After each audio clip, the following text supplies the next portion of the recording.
నమస్తే Mahanadu IPL match analysis కి స్వాగతం. ప్రపంచవ్యాప్తంగా ఇండియన్ ప్రీమియర్ లీగ్ కు ఎలాంటి క్రేజ్ ఉందో ప్రత్యేకంగా చెప్పనవసరం లేదు. ఎందుకంటే వరల్డ్స్ బిగ్గెస్ట్ క్రికెట్ లీగుల్లో ఒకటి ఈ ఇండియన్ ప్రీమియర్ లీగ్. అందరూ ఎదురు చూస్తున్నట్లుగానే ఐపీఎల్ 18th ఎడిషన్ అయితే ఈ రోజు నుంచి స్టార్ట్ అవబోతుంది. అందులో భాగంగా ఈడెన్ గార్డెన్స్ వేదికగా ఈ రోజు రాత్రి 7 గంటలకు కేకేఆర్ అండ్ ఆర్సీబీ తలపడనున్నాయి. ఇక ఒక్కసారి ఈ ఆర్సీబీ అండ్ కేకేఆర్ టీమ్స్ అయితే చూద్దాం. మొదటగా కేకేఆర్ టీం కనుక మనం చూసుకున్నట్లయితే Quinton de Kock, Sunil Narine, Ajinkya Rahane, Raghuvanshi, Rinku Singh, Andre Russell, Ramandeep Singh, Spencer Johnson, Harshit Rana, Varun Chakravarthy and Varun Arora. ఇది కేకేఆర్ టీం. ఇక మనం ఆర్సీబీ టీం కనుక మనం చూసుకున్నట్లయితే ఆర్సీబీ టీం వచ్చేసరికి Philip Salt, Virat Kohli, Devdutt Padikkal, Rajat Patidar, Jitesh Sharma, Liam Livingstone, Krunal Pandya, Tim David, Josh Hazlewood, Bhuvneshwar Kumar, Yash Dayal, Suyash Sharma. ఇది మన ఆర్సీబీ టీం. కేకేఆర్ టీంలో కనుక చూసుకున్నట్లయితే Sunil Narine, Varun Chakravarthy and Andre Russell important role అయితే ప్లే చేయబోతున్నారు. ఇక ఆర్సీబీ విషయానికి వస్తే Virat Kohli, Krunal Pandya and Bhuvneshwar Kumar key role అయితే ప్లే చేయబోతున్నారు. ఇక ఈ రెండింటి మధ్య ఒకసారి మనం ఈ ఈడెన్ గార్డెన్స్ పిచ్ ఎలా ఉంది, పిచ్లో యావరేజ్ స్కోర్ ఎంత, ఈ రెండు ఆడినప్పుడు ఎక్కువ ఏ టీం అయితే ఎక్కువ గెలిచింది, అసలు ఇక్కడ ఎన్ని మ్యాచెస్ ఆడినాయి, ఈ రెండు టీంలు ఇక్కడ ఎన్ని మ్యాచెస్ అయినాయి ఈడెన్ గార్డెన్స్ పిచ్లో ఒకసారి మనం చూసుకుందాం. మొదటగా పిచ్ డైమెన్షన్స్ కనుక మనం చూసుకున్నట్లయితే స్ట్రైట్ బౌండరీ వచ్చేసరికి 75 మీటర్స్, స్క్వేర్ బౌండరీస్ వచ్చేసరికి ఆఫ్ సైడ్లో 59 మీటర్స్ ఉంటే లెగ్ సైడ్ వచ్చేసరికి 66 మీటర్స్ ఉంది. లాంగ్ ఆఫ్ వచ్చేసరికి 69 మీటర్స్ ఉంటే లాంగ్ ఆఫ్ వచ్చేసరికి 72 మీటర్స్ ఉంది. అన్నిట్లో కూడా స్క్వేర్ బౌండరీస్ అనేది చిన్నదిగా ఉంది కాబట్టి ప్లేయర్స్ కూడా ఎక్కువ ఈ స్క్వేర్ బౌండరీకి వెళ్ళి కొడతాకి ఎక్కువ ఇంట్రెస్ట్ చూపిస్తూ ఉంటారు. ఇక ఈ పిచ్ మీద కనుక చూసుకున్నట్లయితే మొదటగా టాస్ గెలిచిన టీం ఏదైతే ఉందో అది ఎక్కువ చేజింగ్ తీసుకోవడానికి ఎక్కువ ఇంట్రెస్ట్ చూపిస్తుంది. ఎందుకంటే రీజన్స్ కూడా ఉన్నాయి, నేను చెప్తాను చూడండి. ఈ పిచ్ మీద యావరేజ్ స్కోర్ వచ్చేసరికి అయితే 167, బట్ 167 కన్నా ఎక్కువ స్కోర్ కొట్టే ఛాన్సులు అయితే ఎక్కువగానే ఉన్నాయి. ఎందుకు అంటే ఈ రెండు టీముల్లో వచ్చేసరికి హిట్టర్స్ భారీగా ఉన్నారు, భారీ హిట్టింగ్ చేయగలరు.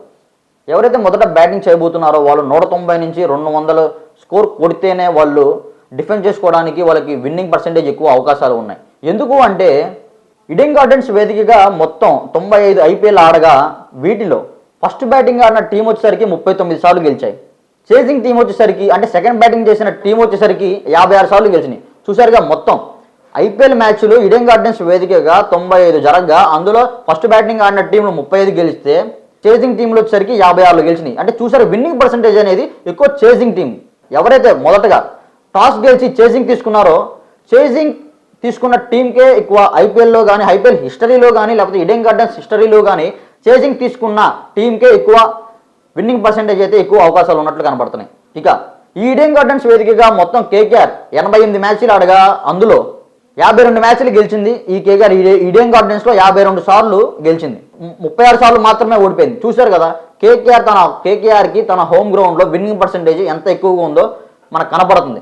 88 సార్లు ఈడెన్ గార్డెన్స్లో కేకేఆర్ 88 మ్యాచ్లు ఆడగా వాటిలో 52 సార్లు గెలిచింది. 70-30% ఇక్కడ కేకేఆర్కే తన హోమ్ గ్రౌండ్లో మ్యాచ్ గెలవడానికి ఎక్కువ అవకాశాలు విన్నింగ్ పర్సెంటేజ్ అయితే కేకేఆర్కే ఎక్కువగా ఉన్నట్లు కనపడుతున్నాయి.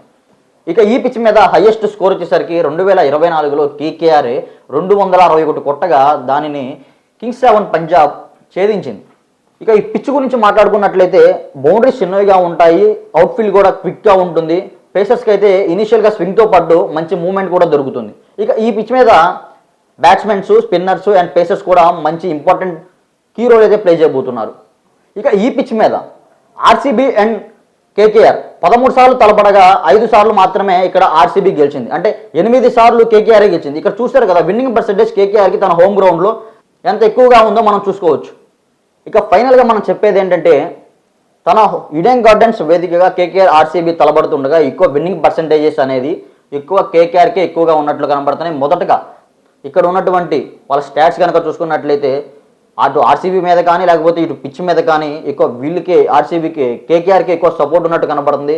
కేకేఆర్ గెలిచే అవకాశాలు ఎక్కువ ఉన్నట్లు కనబడుతున్నాయి. మేమైతే ఫైనల్గా మా మహానాడు ఐపీఎల్ అనాలిసిస్ అయితే ఫైనల్గా కేకేఆర్ గెలుస్తుందని చెప్తున్నారు. ఇక మీరేమనుకుంటున్నారో, ఏ టీం గెలుస్తుంది అనుకుంటారో, మీ ఫేవరెట్ టీం ఏదో మీ అభిప్రాయాన్ని కామెంట్ల రూపంలో తెలియజేయండి. ఈ వీడియో నచ్చితే లైక్ చేయండి. అలాగే మా ఛానల్ ని ఫస్ట్ టైం కనుక చూస్తున్నట్టయితే ఇప్పుడే సబ్స్క్రైబ్ చేసుకుని పక్కనే ఉన్న గంట సింబల్ ని యాక్టివేట్ చేసుకోండి. అప్పుడే మేము పెట్టే ప్రతి వీడియో మీకు నోటిఫికేషన్ గా వస్తుంది. అలాగే ఈ వీడియో పూర్తిగా చూసినందుకు ధన్యవాదాలు.